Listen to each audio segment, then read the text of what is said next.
Olá, meu nome é Lucas, este é o Diário de Leitura e no vídeo de hoje eu decidi fazer uma coisa diferente. Muitas vezes as pessoas me perguntam quais são os meus contos favoritos de literatura russa, quais os meus escritores favoritos, o romance, a peça de teatro. Isso acontece muito lá no Instagram quando eu abro caixinhas de perguntas. E aí eu penso, meu Deus, será que eu estou passando a impressão de que sei muito mais do que eu realmente sei de literatura russa? Por isso eu decidi estabelecer aqui nesse vídeo um marco zero. Ou seja, dizer para vocês tudo o que eu já li da literatura russa, para que vocês então possam ter uma noção de até onde vai e quão limitados são os meus conhecimentos a respeito. Apesar aí dessas limitações a que eu me refiro, eu já li bastante coisa ao longo dos anos, mas obviamente, como vocês verão, falta ainda ler muitas outras coisas. Então, esse vídeo vai servir também para mim como um guia de tudo o que eu desconheço, que eu preciso ler, a fim de ir produzindo essas leituras e trazendo aqui para o canal ao longo dos próximos anos. Eu vou começar com Tolstói, com a grande obra da literatura russa que eu já li, que é Guerra e Paz. Eu li Guerra e Paz ali em 2015, logo no começo do canal, queria muito fazer um vídeo. E um dia eu estava passeando pela minha estante, eu estava de férias, peguei esse livro, fiquei apaixonado pelo começo e prossegui, não parei até chegar à última página. Eu li esse calhamaço, porque este aqui, de fato, é um calhamaço em 20 dias. Foi uma experiência imersiva que eu adorei fazer. O Tolstói aqui diz que não está escrevendo um romance, mas nós, leitores mais modestos, podemos identificar que ele escreve um romance histórico que se passa entre os anos de 1805 e 1812, dando conta das consequências das invasões napoleônicas sobre a Rússia e de todo aquele processo, de retirada dos russos para o interior, de destruição de cidades, a fim de que o Napoleão não alcançasse nada de útil em suas terras. Nisso ele vai retratando várias famílias da aristocracia, vários núcleos de personagens, cada um com sua dinâmica, mas que à medida que a narrativa avança, vão se combinando, vão entrando em contato entre si. Afinal, ali na aristocracia russa, em alguma medida, todo mundo era parente de todo mundo. E aqui temos histórias individuais, histórias de amor, histórias de formação, muitas e muitas histórias entrelaçadas. O Tolstói quer com esse livro demonstrar que os grandes feitos da humanidade, as grandes passagens da história, não são construídas pelos grandes nomes, como o do czar da época ou de Napoleão, mas sim pelos indivíduos, pelas histórias do micro, pelas histórias familiares, as histórias locais, que combinadas formam a grande história. Guerra e Paz é um livro que assusta pelo tamanho, mas no entanto tem uma linguagem acessível e é, assim, do ponto de vista romanesco, altamente atrativo, ou seja, tem aqueles personagens cativantes, a linguagem é muito fluida, muito bela, existe um senso de aventura. Então, se me perguntarem, apesar de eu não conhecer tanto da obra do Tolstói, você deve começar por Guerra e Paz? Eu digo que sim, eu comecei, deu muito certo, foi uma experiência incrível para minha vida toda. Ao revisitar esse livro para gravar este vídeo, me deu uma baita vontade de reler, coisa que eu não sentia há muito tempo. Quem sabe eu faça essa experiência aí no médio prazo. Do próprio Tolstói, eu também li uma outra novela, esta sim menor, mas não menos importante, que é A Morte de Ivan Ilitch. Eu li nessa edição da Folha, mas que tem uma tradução direta do russo, do Irineu Franco Perpétuo. Esta é aquela novela de um homem aí de classe média que está morrendo e que se depara aí com a crueza da vida, do entorno, a hostilidade das pessoas que estão ao seu redor, os interesses mesquinhos que o rodeiam e, portanto, com a sua condição no mundo. Ele se vê sozinho perante a morte, é o que eu me recordo dessa leitura. É uma leitura que toca muito as pessoas. Vocês certamente ouvirão falar muito bem desse livro. Então é outro que eu sugiro para começar Tolstói, porque é tão curtinho, é tão acessível e ao mesmo tempo tão potente. Eu confesso que eu não fiquei assim tão arrebatado pelo livro, apesar de ter gostado muito. Mas eu digo isso em comparação com outras pessoas que ficaram arrebatadas. Mas certamente é um livro impactante. O Tolstói eu também li, e isso foi muito importante para mim. Eu li até mesmo antes de Guerra e Paz a biografia da Rosamunde Bartlett, chamada Tolstói, a biografia, e publicada pela Biblioteca Azul. Eu li aqui mesmo no Kindle, ali naquela época, 2015, 2016. É uma biografia muito interessante. Eu não sei se é a melhor biografia, mas o que eu posso dizer é que serviu para que eu compreendesse mais da vida do Tolstói. Porque a vida do Tolstói é muito singular, é muito aventurosa. Ele teve várias oscilações de comportamento, de ação, de pensamento, de intervenção no mundo, de incompreensão do seu papel na existência. A relação dele com o cristianismo é muito particular. O Tolstói fundou o que muitos consideraram uma religião na época, o tolstoísmo. Ele tinha experiências ali de educação e de catequização a seu modo dos servos que viviam na sua propriedade. Tinha os seus pecados, as suas recaídas com outras mulheres que não a sua esposa. Enfim, uma vida altamente acidentada, mas muito visceral, muito intensa, muito afim com o que transparece na sua obra enquanto reflexão sobre o mundo. Então vale muito a pena conhecer a vida do Tolstói, porque é uma vida, dentre as vidas dos escritores, sui generis, com certeza. Depois eu passo a comentar o meu escritor queridinho, apesar de eu ter lido tão pouca coisa dele, que é o Chekhov. Do Chekhov eu não li ainda os contos, apesar de que me disseram que a Alice Munro, que é aquela canadense que ganhou o Prêmio Nobel de Literatura, escreve contos à semelhança do Chekhov. E como eu gostei tanto da Alice Munro quando a li, acredito então que realmente vá gostar demais dos contos do Chekhov. Eu já li peça de teatro e já li novelas, e as novelas funcionaram muito para mim. Pouquíssimo tempo antes de abrir o canal, em 2015, eu li O Duelo, essa novelinha aqui na edição da Editora 34. Eu confesso que eu não me recordo tanta coisa dela, não saberia até dar uma sinopse para vocês aqui nesse vídeo. Mas me recordo de um modo assim evanescente que a impressão deixada foi muito boa e que a experiência foi muito positiva. Tanto é que eu prossegui na leitura de Tolstói.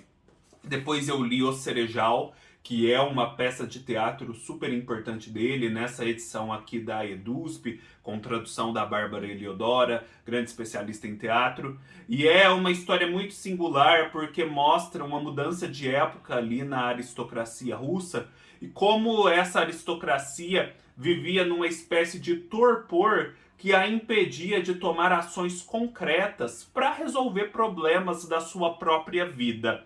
É uma peça muito bonita, muito sensível, muito significativa, portanto, aí do ponto de vista histórico.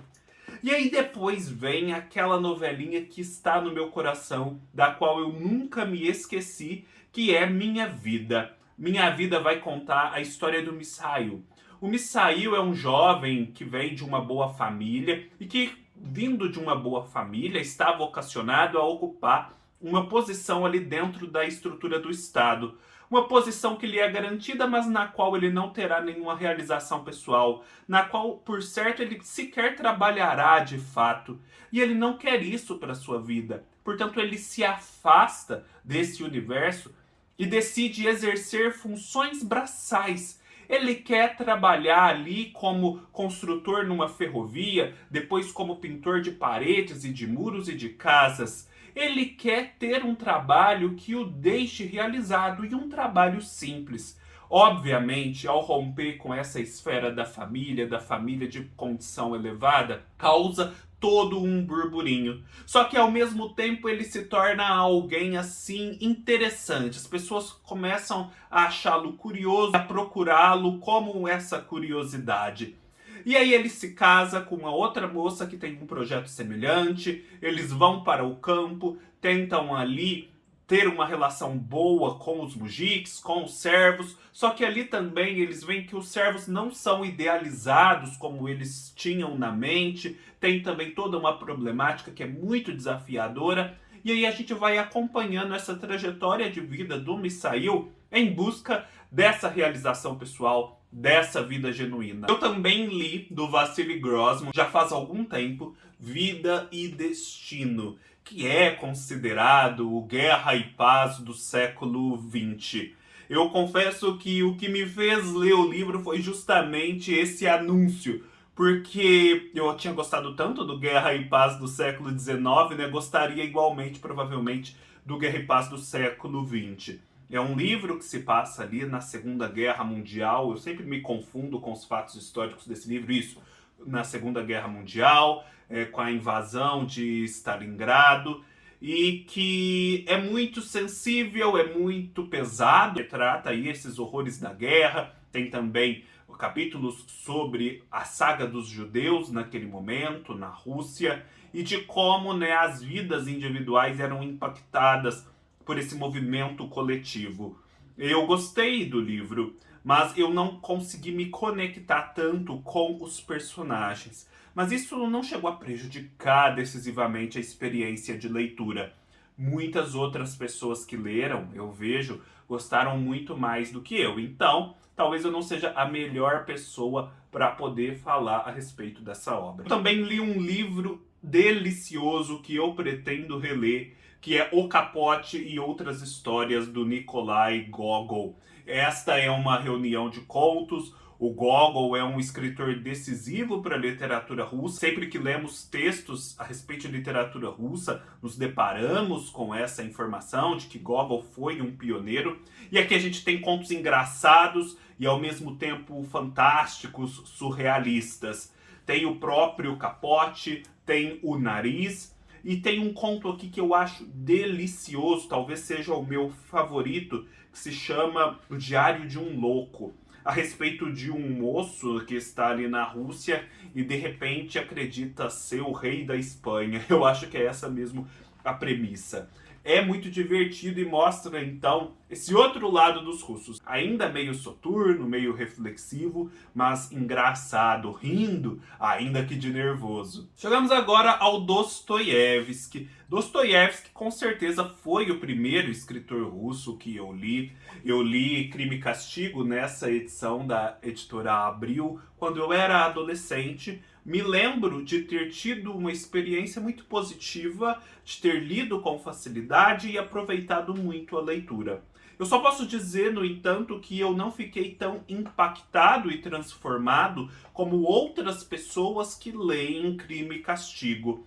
Mas isso não quer dizer que o livro não tenha sido uma experiência muito boa de leitura. A história do Raskolnikov, da sua perturbação ali, do crime que ele comete, depois do seu processo de redenção, ainda ecoam na minha mente. Eu ainda me recordo, depois de tantos anos, dessas linhas gerais dessa história. Então posso dizer que o livro deixou uma marca.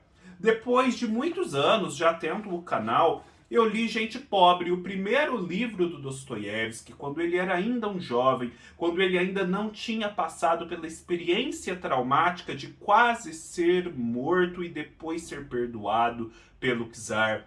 Este é um romance epistolar, há uma troca de cartas entre um homem de meia idade e uma jovenzinha. A gente percebe, eles são pobres, eles parecem ter um amor pelo outro, só que eles têm todas aquelas limitações próprias das pessoas pobres, inclusive limitações de expressão, né, de alguém que não recebeu uma educação formal. E eles vão trocando gentilezas, vão trocando cartas nas quais tentam mostrar como funciona esse amor que sentem um pelo outro, mas há todas essas limitações. É um livro muito bonito, muito sensível. Eu estava até reassistindo ao vídeo que eu gravei na época a respeito dele e eu percebi que eu realmente gostei muito dele. Eu não tinha essa lembrança, né? Eu me lembro de ter gostado, mas não tanto. E que eu destacava naquele momento que o Dostoiévski conseguiu aqui reproduzir a simplicidade da linguagem das pessoas simples, sem, no entanto, cair em algo caricatural ou na mera reprodução de erros de ortografia e gramática. Ele conseguiu fazer isso de uma forma literária. É um livro que com certeza eu quero revisitar. Depois eu tive uma experiência bem menos interessante com O Idiota. Muitas pessoas dizem que de fato o Idiota não é recomendado para quem não está ainda muito imerso na obra do Dostoiévski. E eu acredito que é isso mesmo, porque é um livro meio histérico, é um livro barulhento. Eu costumo comparar esse livro com aquela novela Avenida Brasil, em que todos os personagens pareciam falar apenas gritando. Aqui é como se todos os personagens falassem gritando. A premissa vendida nessa edição da 34 é a de que o príncipe Mishkin, o protagonista da história, é um misto de Jesus Cristo com Dom Quixote. E eu fui levado por essa premissa a ler esse livro. E eu não encontrei o resultado que eu esperava encontrar.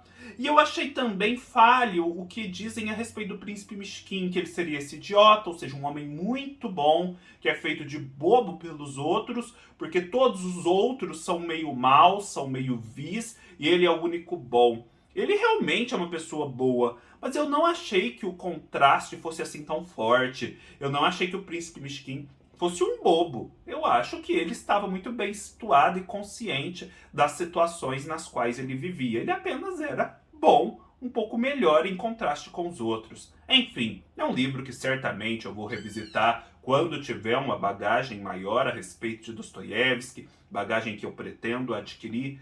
Mas no momento eu posso dizer que é um livro que me irritou bastante. Eu me lembro até que quando eu acabei de ler eu queria jogar ele pela janela. Foi algo muito visceral, muito assim perturbador.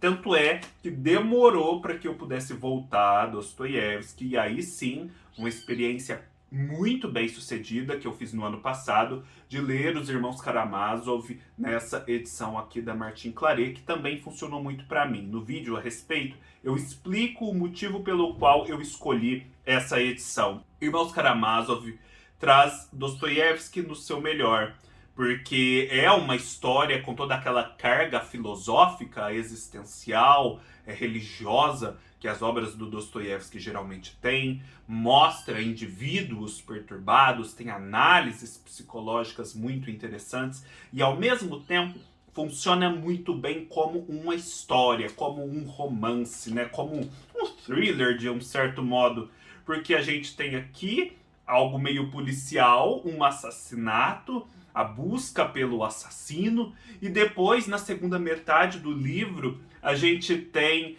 um romance de tribunal, uma cena muito grande, muito extensa de um julgamento, né, com toda aquela densidade e interesses cinematográficos que julgamentos têm.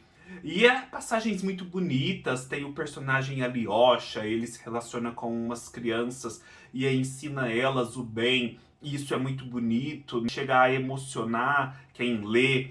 Uma experiência incrível que eu tive com os Irmãos Karamazov e que certamente me testemunhou que é sim um grande escritor, o Dostoiévski, que vale a pena investir na leitura dele, ainda que certos títulos não funcionem tanto. Outro livro que me impactou muito foi o primeiro volume de Contos de Kolyma, do Varlam Shalamov. Eu estava reassistindo ao vídeo que eu fiz para esse livro e realmente recordei do quanto ele me impactou e do quanto ele me deslumbrou por sua proposta. Este é o primeiro de uma sequência de 6, em que o Varlam Shalamov dá testemunho de uma forma, de um certo modo, ficcional, dos anos que passou em Kolyma, ou seja, nos campos de trabalhos forçados durante o regime soviético, vivendo condições atrozes no mais leste da Rússia, lá na Sibéria, sob o frio, com poucos alimentos, com poucas vestes, trabalhando em minas por 16 horas por dia. Enfim, é espantoso perceber como uma pessoa possa ter passado por tudo isso e ainda estar viva e ainda estar escrevendo um livro como esse. E a grande proposta, que é o que me interessou muito em Contos de Colimar, é que o Varlam Shalamov acreditava que depois do que tinha acontecido na União Soviética, depois do que tinha acontecido na Segunda Guerra Mundial, com os judeus e os nazistas, não era mais possível escrever ficção como se escrevia antes. Os escritores não precisavam mais imaginar situações fora da realidade, situações incomuns, situações insólitas para mover as suas narrativas. A realidade já era tão insólita, já era tão potente do ponto de vista narrativo, que bastava olhá-la com olhos de literatura e expressá-la em linguagem. Era uma abordagem do que tinha acontecido de forma literária, mas sem a necessidade de inventar fatos novos. Os fatos já estavam à mão e eles eram assim inescapáveis. Era impossível que a imaginação superasse aquilo de tão horroroso, surpreendente que era. Eu gostei muito. Eu, inclusive, decidi ler primeiro essa sequência, dar continuidade a ela. Inclusive, comprei o 6º volume neste mês para poder fazer isso. Antes até de ler um outro livro semelhante, que é o Arquipélago Gulag. Eu senti que eu tenho uma afinidade maior com o Varlam Shalamov e que talvez depois de ter contato com a sua obra completa, a experiência com o Arquipélago Gulag vá ser mais enriquecedora. Eu também li, a única mulher dessa lista, infelizmente, O Fim do Homem Soviético, da Svetlana Alexievich.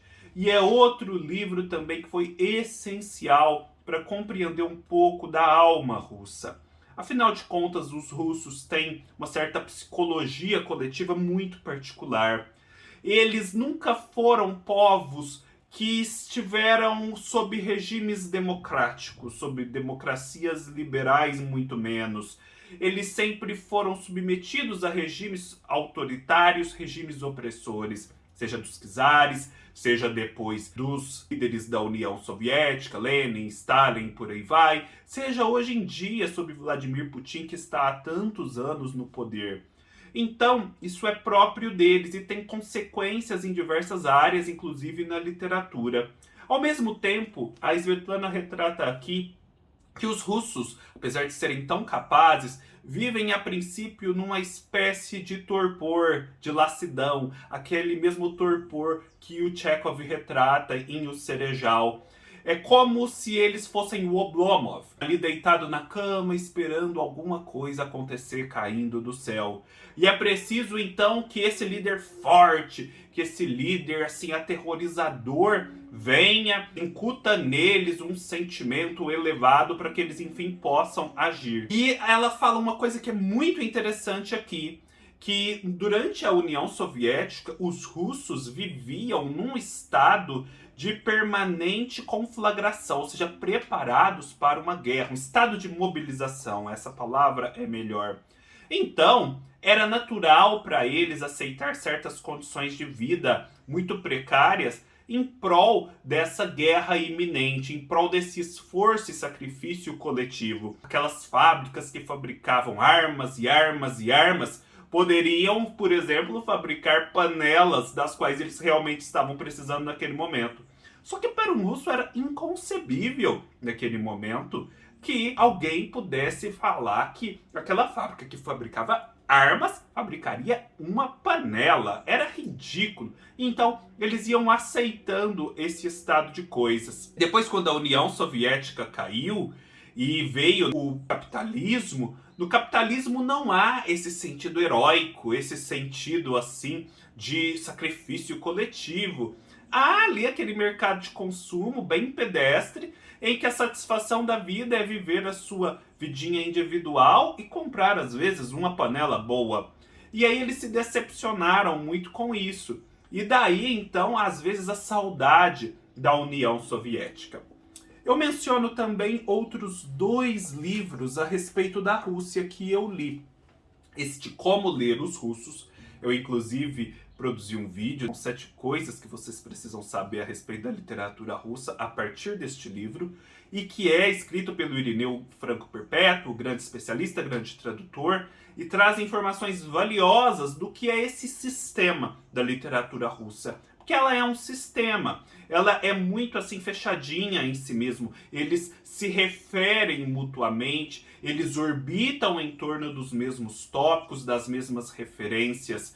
E aqui fica muito patente também uma coisa que eu já tinha visto no livro da Svetlana, que é a devoção dos russos pelos seus escritores e principalmente por seus poetas. É impressionante como lá a literatura ocupa um lugar na sociedade muito diferente do que ocupa aqui ou mesmo na Europa.